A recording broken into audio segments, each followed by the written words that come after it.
bersama saya Suwarti SPD CGP Angkatan 10 dari SDN 003 Gunung Tabur, Berau, Kalimantan Timur. Di sini saya tidak sendiri, ditemani oleh rekan saya. Saya Nurul Kusumawardani SPD, Guru Pendidikan Agama Islam dari SDN 003 Gunung Tabur, Kabupaten Berau, Provinsi Kalimantan Timur. Adapun wawancara praobservasi ini saya lakukan yaitu untuk mengetahui dan mengevaluasi sistem pembelajaran guru di kelas. Assalamualaikum warahmatullahi wabarakatuh, Bu Nurul. Ya, waalaikumsalam warahmatullahi wabarakatuh. Bagaimana kabarnya hari ini, Bu Nurul? Alhamdulillah baik. Bu Nurul, di sini saya akan melakukan wawancara praobservasi, di mana wawancara praobservasi ini saya lakukan yaitu untuk mengetahui dan mengevaluasi sistem pembelajaran guru di kelas. Adapun nanti ada beberapa pertanyaan yang saya sampaikan kepada Ibu Nurul, yaitu yang pertama, apa tujuan pembelajaran yang ingin Ibu Nurul capai? Ya, jadi tujuan pembelajaran yang ingin saya capai adalah yang pertama, siswa-siswi kelas 6 mampu untuk menghafal surah Ad-Duha beserta juga dengan artinya, kemudian bisa memahami arti dari setiap ayat dari surah Ad-Duha dan juga bisa merangkai potongan dari ayat surah Ad-Duha. Baik. Yang kedua, area pengembangan apa yang ingin Ibu capai? Ya, area pengembangan yang ingin saya capai adalah pembelajaran berdiferensiasi. Kenapa saya memilih pembelajaran tersebut? Karena pembelajaran ini bisa untuk anak-anak itu memilih sesuai dengan kemampuannya, kemudian bisa menentukan tugasnya masing-masing dari anak-anak ini. Baik. Kemudian alat dan bahan atau sumber belajar apa nanti yang Ibu Nurul lakukan waktu pembelajaran di kelas? Ya, untuk alat, bahan, sumber ajarnya saya menggunakan PowerPoint, kemudian saya juga ada menggunakan media jigsaw, menggunakan sticky note, dan juga buku LKS serta buku paket. Berarti Ibu Nurul nanti akan mempersiapkan yaitu PowerPoint, kemudian proyektor, terus sticky note, juga jigsaw, dan juga LKS dan buku paket ya sebagai sumber belajarnya. Baik, kemudian ceritakan tahapan pembelajaran nanti yang akan Ibu lakukan. Ya, jadi tahapan yang akan saya lakukan adalah yang pertama, saya akan mengajak anak-anak kelas 6 untuk berdoa terlebih dahulu. Setelah itu saya akan melakukan absensi kepada siswa-siswi kelas 6. Setelah absensi, saya akan menyampaikan tujuan pembelajaran kepada siswa-siswi. Setelah dari tujuan pembelajaran, saya akan melakukan apersepsi. Setelah itu saya akan mengajak anak-anak bersama-sama membaca surah Ad-Duha beserta juga terjemahannya. Nah, setelah itu saya akan menjelaskan materi tentang surah Ad-Duha. Kemudian saya membagi kelompok.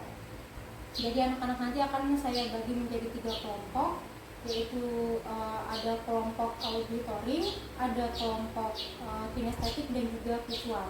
Nah, setelah sudah terbagi anak-anak menjadi 3 kelompok, saya akan memberikan masing-masing mereka tugas sesuai dengan masing-masing kelompoknya itu tadi. Dan setelah selesai tugas, saya akan melakukan umpan balik. Setelah itu menyampaikan kesimpulan dan yang terakhir refleksi. Baik, luar biasa sekali, untung sekali ya Bu Nurul. Kemudian strategi yang ingin Ibu persiapkan nanti? Ya, jadi strateginya tadi saya bagi anak-anak menjadi 3 kelompok itu. Di situ seperti yang pertama tadi yaitu ada auditoring. Nah, anak-anak nanti di kelompok yang auditoring ini mereka akan menghafalkan masing-masing dari anak ini ayat-ayat yang mereka pilih. Jadi ada anak-anak membacakan ayat dan juga terjemahannya. Setelah mereka menghafal dari ayat dan terjemahannya, mereka akan presentasi ke depan membacakan ayat masing-masing setiap anak ini bersama dengan terjemahannya. Nah, kemudian untuk kelompok yang kedua tadi ada kinestetik.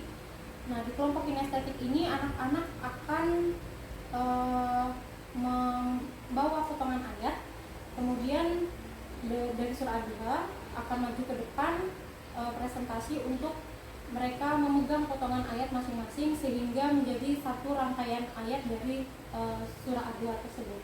Nah, kemudian yang terakhir itu untuk kelompok yang visual, mereka akan menuliskan surah Ad-Duha masing-masing satu ayat yang mereka sudah tentukan sendiri ayat mana yang mau mereka tulis beserta dengan terjemahannya juga. Nah, setelah selesai mereka menulis potongan ayat beserta dengan terjemahannya, mereka akan maju ke depan untuk mempresentasikan hasil dari ayat yang sudah mereka tulis. Gitu.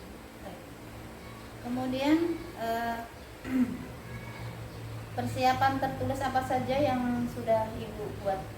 Ya, saya ada mempersiapkan RPP, kemudian ada rubrik penilaian dan juga lembar observasi. Oh, baik. Jadi kira-kira nanti di dalam observasi kelas, kira-kira jadwal hari apa yang nanti Ibu pilih? Ya, hari yang saya akan pilih itu di hari Senin, jadwalnya untuk kelas 6. Oh, hari Senin. Jam keberapa, Bu? Itu di jam terakhir, Bu, untuk kelas 6. Oh, jam terakhir. Baik, nanti berarti saya akan mengobservasi Ibu di jadwal hari Senin di jam terakhir Ibu ya. Mudah-mudahan nanti waktu saat pelaksanaan sistem pembelajaran berjalan dengan lancar. Mungkin sampai di sini dulu wawancara pra-observasi yang kita lakukan. Mudah-mudahan apa yang menjadi tujuan dan apa yang ingin Ibu capai bisa terlaksana. Terima kasih atas waktunya hari ini. Wassalamualaikum warahmatullahi wabarakatuh.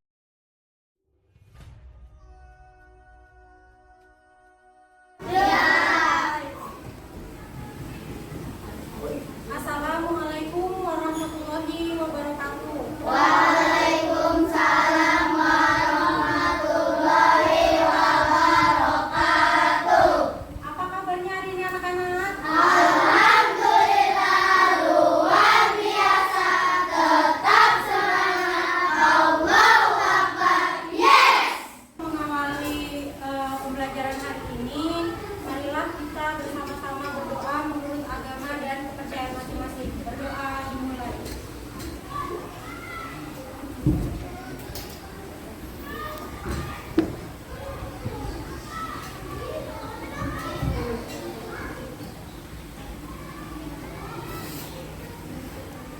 Nah, sekarang Ibu mau tanya, coba kalian cek di samping kanan kiri kalian, teman-temannya hadir semua enggak? Ada yang tak hadir? Ada 2 orang, ini hadir. Siapa yang hadir?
lihat di layar, surah Ad-Duha ini berapa jumlah ayatnya? 11.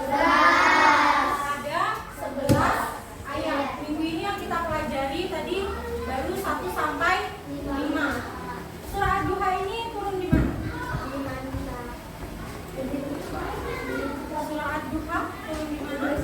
Di Mekah. Surah Ad-Duha ini turun di Mekah sebelum Nabi Muhammad hijrah ke Madinah. Jadi kalau surah ini turunnya di Mekah, jadi tergolong atau terkelompok dalam surah apa? Ayo, Mekah. Ayo, ingat lagi, sudah pernah itu dari kelas 5-nya. Kalau dia turun di Mekah, tergolong surah apa? Kalau turunnya di Madinah, tergolong surah apa? Ayo. Apa ya? Anas, ayo. Ingat-ingat. Mekah apa? Madinah apa? Ayo apa? Hah? Itu lagi, ibu ulangi lagi. Kalau surah tersebut turunnya di kota Mekah, maka tergolong surah Makkiyah. Kalau turunnya di kota Madinah, tergolong ke dalam surah Madaniyah. Surah Ad-Duha ini turunnya di kota Makkah. Ayo, masih ada lagu? Masih ada lagu pertama tadi bacanya apa? Artinya demi waktu duha. Demi waktu duha ini, kalau kalian lihat di LKS-nya, mana LKS-nya? Kalau kalian lihat di LKS kalian, demi waktu duha, di situ ada tambahannya. Demi waktu duha. Ketika apa waktu duha itu? Ketika matahari naik sepenggal.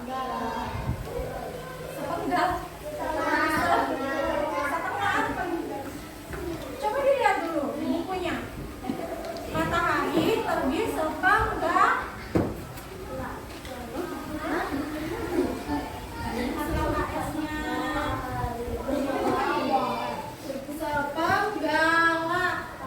Sepenggala itu atau bisa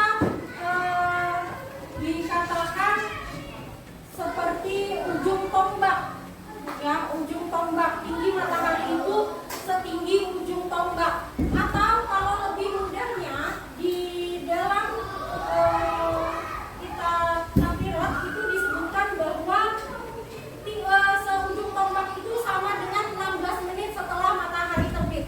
Itu sudah masuk waktu duha. Ya, ibu ulangi lagi. Demi waktu duha disebutkan dimaksudkan waktu duha itu kapan? Gampangnya setelah 16 menit setelah matahari terbit. Ayo konsentrasi. Matahari terbit 16 menit itulah masuknya waktu duha. Ya. Oke. Demi waktu duha. Ayat kedua coba ulangi, apa ayat kedua? Demi waktu duha. Ayatnya.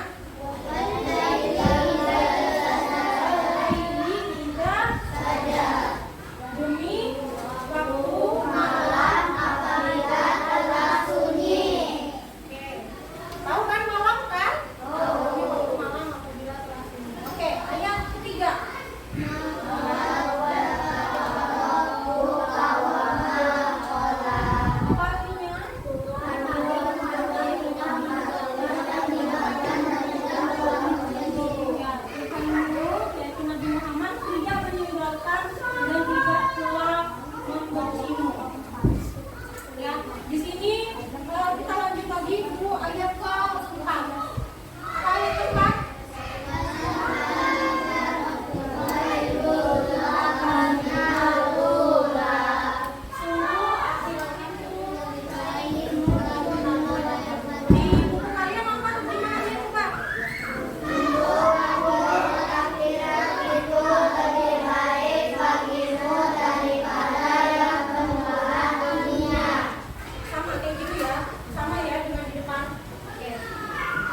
turun itu pasti ada sebab turunnya.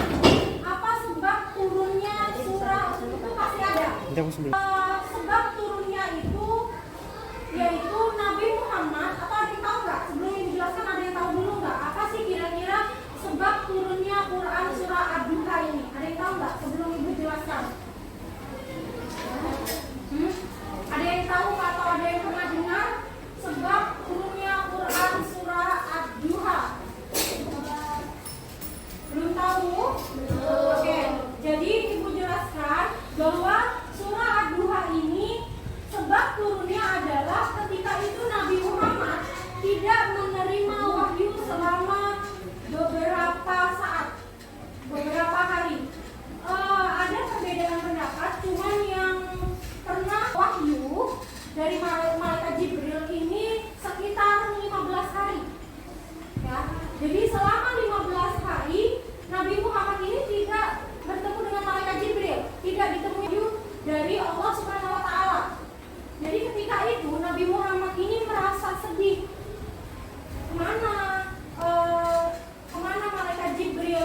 Kemana Allah? Kenapa tidak ada wahyu yang turun? Dan terlebih pada saat itu yang membuat Nabi Muhammad ini lebih sedih adalah para kaum kafir pada saat itu menghina Nabi Muhammad, ngata-ngatain dengan kata-kata yang tidak pantas. Seperti mereka tuh ngata-ngatain, kemana Tuhanmu? Tapi ada kata-kata di sini yang tidak pantas diucapkan oleh para kaum kafir ini, mengatakan mana itu Tuhanmu, mana itu, bahkan ada yang mengatakan mana itu setanmu, kemana? Karena mereka kan tidak mempercayai Nabi Muhammad sebagai utusan Allah. Jadi dikata-katain Nabi Muhammad waktu itu sekitar 15 hari ya. Nah, karena rasa sedih dari Nabi Muhammad pun memohon untuk diturunkan wahyu. Nah, kemudian karena sedihnya Nabi Muhammad ini, karena rasa kecil hatinya Nabi Muhammad ini dihina oleh kaum kafir, maka turunlah surah Ad-Duha. Jadi di sini Allah mengatakan, ini sumpahnya Allah ya. Ayat 1 dan ayat 2 ini adalah sumpahnya Allah.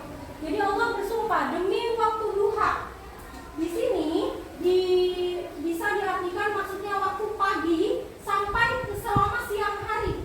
Selama siang hari bisa diartikan, ditafsirkan seperti itu. Dari pagi sampai siang hari, dari terbitnya matahari sampai siang hari, dan demi waktu malam apabila gelap sunyi. Jadi Allah ini mengatakan, aku bersumpah demi waktu siang hari, demi waktu malam hari. Allah bersumpah apa?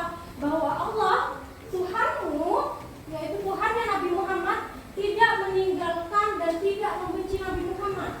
Ya, tadi kan Nabi Muhammad berkecil hati, kemana malaikat Jibril? Kemana Allah? Kenapa tidak ada wahyu yang turun? Aku sampai dihina oleh kaum kafir. Kemana? Nah, karena Nabi Muhammad merasa kecil hati ini tadi, Allah pun menurunkan ayat ini dan mengatakan bahwa saya bersumpah demi waktu siang, demi waktu duha, demi waktu di malam hari ketika sudah sunyi, saya tidak meninggalkanmu dan saya tidak membencimu. Itu ya, dikatakan seperti itu.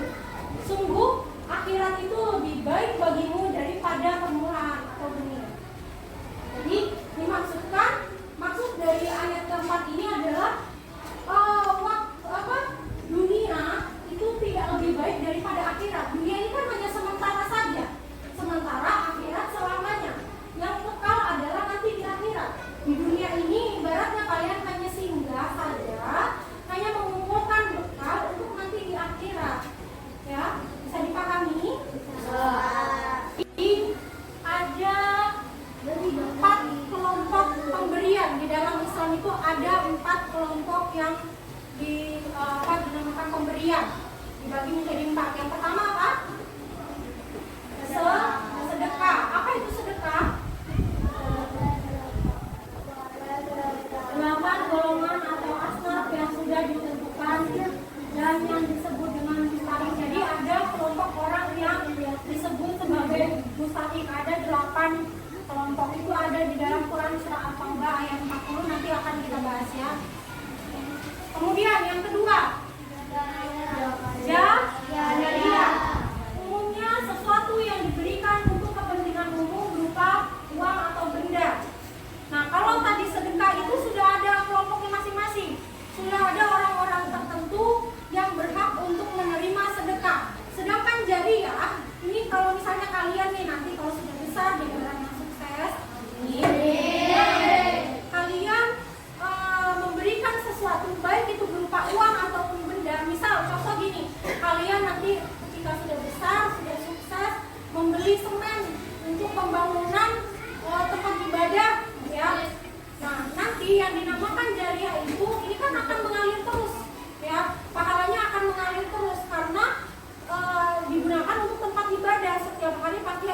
datang untuk beribadah ke tempat tersebut.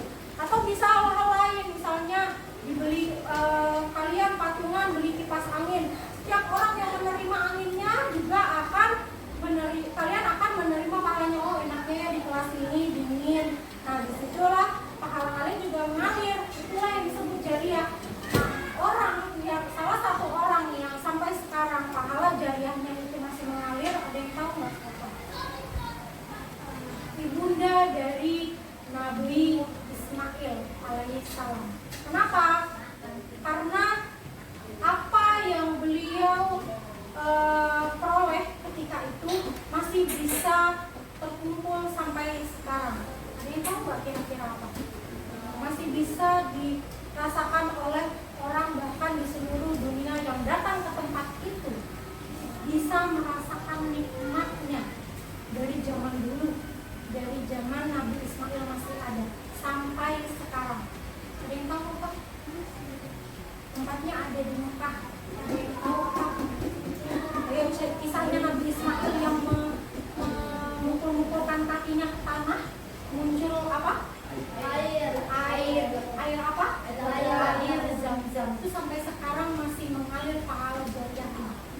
Ya, setiap ada orang yang memanfaatkan air itu masih bermanfaat sampai sekarang kan, masih diminum orang kan sampai sekarang. Itu manfaatnya. Bayangkan beliau sudah meninggal, sudah wafat, sudah tidak ada, tapi pahalanya masih mengalir. Itulah ketika kalian nanti dewasa, jadi orang yang sukses, sekolah yang baik, jadi orang yang sukses. Ketika kalian melakukan suatu kebaikan untuk umum ya, untuk umum, seperti tadi mungkin membantu pembangunan tempat ibadah, setiap kali ada orang yang beribadah ke sana pahalanya ngalir ke kalian, mau nggak? Mau ya, bukan cuma kalian yang mau. Ya, oke. Selanjutnya ada hibah. Hibah adalah pemberian baik berupa harta maupun uang. Hibah tidak menghendaki imbalan. Hibah bertujuan untuk menjinakkan hati dan menumbuhkan kecintaan di antara manusia. Pemberian. Hibah ini adalah pemberian. Ya, hibah ini adalah pemberian baik berupa harta maupun uang kepada orang lain untuk menumbuhkan rasa cinta dan kasih sayang terhadap sesama. Dan yang terakhir ada apa? Hadiah, yaitu suatu benda yang diberikan kepada orang tertentu karena penghormatan atau karena kasih sayang agar terwujudnya hubungan yang baik dan semata-mata untuk mendapatkan keridhaan dari Allah Subhanahu wa Ta'ala. Ada yang mau ditanyakan? Ada yang mau ditanyakan? Sudah paham kah? Oke, coba sekarang ibu tanya, kira-kira 4 hal pemberian tadi apa aja? Ayo.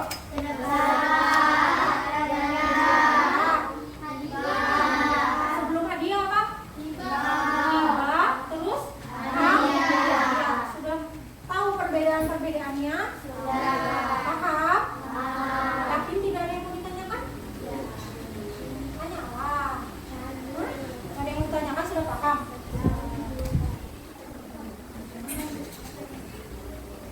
Oke. Yang terakhir apa nih? Tugas siswa, tugas untuk kalian. Ya, silahkan kalian pilih. Di sini masih kan ada terbagi dari 3 kelompok kan? Silahkan kalian pilih dari 3 ini yang mana yang kalian mau kerjakan untuk tugas kalian. Yang pertama ada menyusun potongan ayat surah Ad-Duha dari 1 sampai 5. Nanti akan ibu bagikan di potongan ayatnya. Kemudian yang kedua menuliskan ayat dari surah Ad-Duha beserta artinya 1 sampai 5 saja. Dan yang ketiga menghafalkan surah Ad-Duha 1 sampai 5. Itu maju ke depan. Ya, yang kelima itu nanti maju ke depan. Bergantian membacanya dan membacanya beserta menghafalkan surah ayat 1 sampai 5 dan satu orang membacakan terjemahannya. Siapa yang baca? Kamu baca terjemah? Siapa yang membacakan terjemah?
sudah melakukan observasi kelas sama Bu Nurul pada hari Senin di jam terakhir di kelas 6A ya Bu Nurul ya.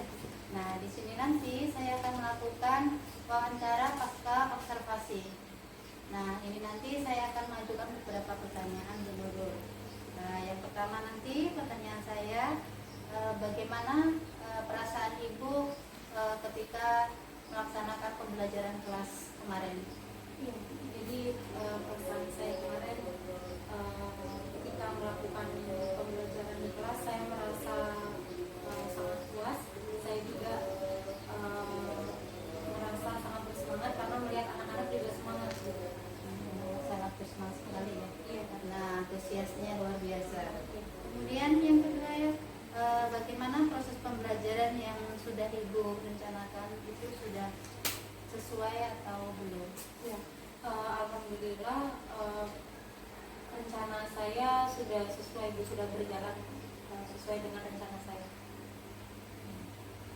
Yang ketiga, coba Ibu ceritakan hal-hal apa saja yang Ibu rasakan selama proses pembelajaran.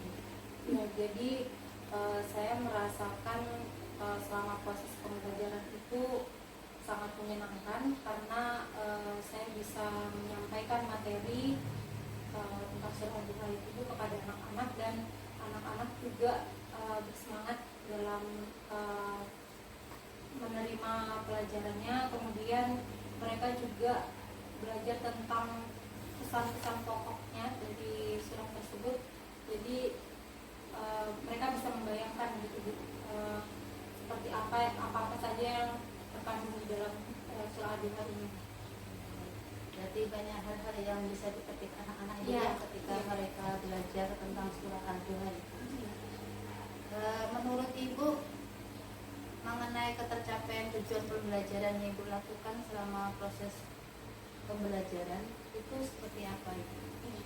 Jadi ketercapaian mengenai tujuan pembelajarannya, siswa-siswi itu mereka tidak hanya memahami pesan-pesan gitu. Jadi mereka juga menerapkan pesan moralnya yang ada di dalam materi tersebut, kemudian bisa menerapkannya dalam kehidupan mereka sehari-hari.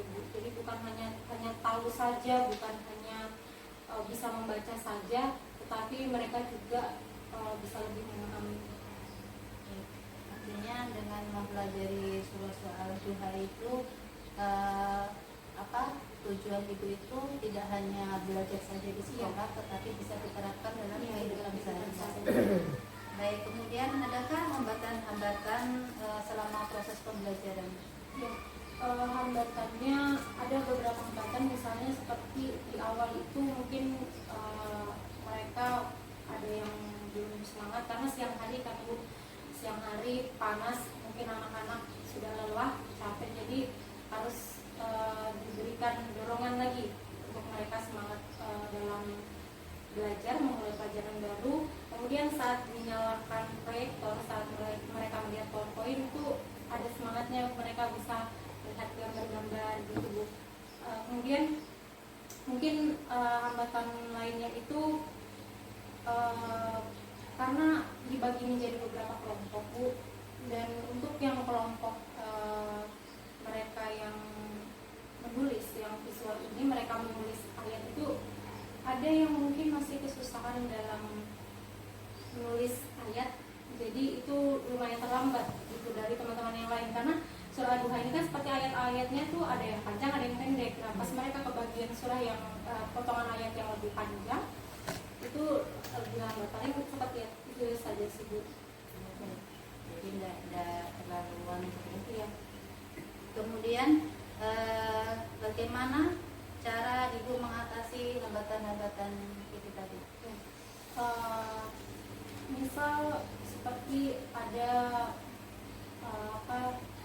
ada beberapa anak yang mungkin tadi itu lambat membantu satu sama lain, jadi dengan teman-temannya itu membantu dia. Kemudian untuk menjelaskan lagi, misalnya ada beberapa terjemahan dari ayat yang mungkin mereka kurang pahami, saya menjelaskan atau memberikan contoh yang gampang untuk dipahami siswa, seperti contoh dalam kehidupan mereka sehari-hari Bu, karena mungkin ada beberapa terjemahan yang mereka sulit untuk pahami, jadi itu yang saya gunakan. Atau bisa juga saya menggunakan di PowerPoint itu ada beberapa contoh yang mereka bisa lihat, ada gambarnya, jadi mereka bisa tahu oh yang dimaksudkan itu seperti ini dari gambar-gambar itu gitu. Menggunakan media-media untuk lebih semangat lagi untuk mereka bisa mudah paham. Artinya kita tertuju ke medianya ya, ketika Iya. media itu bisa mudahkan siswa untuk memahami sebuah arti. Iya. Ya. Jadi ketika anak membaca itu kurang paham dengan media pembelajaran yang ibu sediakan berupa gambar, itu akan lebih mudah dipahami karena melihat secara kontekstual gitu ya. Dan juga kalau misalnya saya memberikan ada kalimat yang mereka sulit untuk pahami, saya memberikan contoh yang seperti sehari-hari mereka biasa alami. Jadi oh iya ya kan seperti ini dalam kehidupanku kan aku mengalami ini gitu. Jadi kalau mereka pernah mengalami atau mungkin di lingkungan mereka pernah terjadi, jadi lebih gampang menalar mereka untuk sampai ke situ. Nanti dikaitkan dengan Ya, kehidupannya sehari-hari. sehari-hari. Jadi mereka akan lebih paham lagi, Iya. lebih mengena. Kemudian kira-kira identifikasi apa hal yang perlu ibu tingkatkan lagi dalam pembelajaran di kelas? Ya, mungkin yang ingin saya lebih tingkatkan lagi ini keaktifan siswa, karena mungkin beberapa siswa ada yang semangat, ada yang aktif, ada juga yang mungkin ya karena kita di siang itu tadi kan Bu capek ngantuk, mereka sudah mau ke jam terakhir lagi kan, mereka sudah ingin cepat pulang. Jadi mungkin saya bagaimana caranya agar mereka ini fokusnya ini masih bisa tetap dipertahankan, kemudian mengajak masing-masing siswa ini ada tugasnya masing-masing, partisipasinya mereka masing-masing, agar mereka ini nggak merasa oh yang satu lebih aktif, yang satu kurang nih tugasnya, akhirnya jadi kayak nyantai atau mungkin malah asik ngobrol dengan temannya. Dan juga itu tadi dengan menggunakan media biasanya anak-anak itu akan lebih semangat. Mungkin untuk peningkatan saya ke depannya adalah lebih banyak lagi menggunakan media, bermacam-macam media, biar agar mereka ini lebih semangat gitu dalam belajar ini. Berarti itu nanti ada konsisten ya Bu ya. Iya. Jadi harus perlunya konsisten, kemudian itu ibu lebih meningkatkan kreativitas ibu dalam menyediakan media dan juga inovasi-inovasi baru di mana untuk membangkitkan semangat siswa, di mana apalagi ibu di jam terakhir Bu ya. Oh, terima kasih banyak Bu, luar biasa sekali. Mudah-mudahan apa yang menjadi kekuatan pada ibu bisa ditingkatkan lagi, di mana ada kekurangannya bisa ditingkatkan kembali. Kekurangan itu apa yang harus ibu benahi untuk memajukan dan memotivasi diri ibu sebagai pendidik. Mungkin itu saja ibu yang saya sampaikan atau saya tanyakan tentang pasca observasi ini. Mudah-mudahan kedepannya ibu menjadi guru yang luar biasa, bisa menjadi contoh bagi siswa-siswinya. Terima kasih atas waktunya. Wassalamualaikum warahmatullahi wabarakatuh. Waalaikumsalam warahmatullahi wabarakatuh.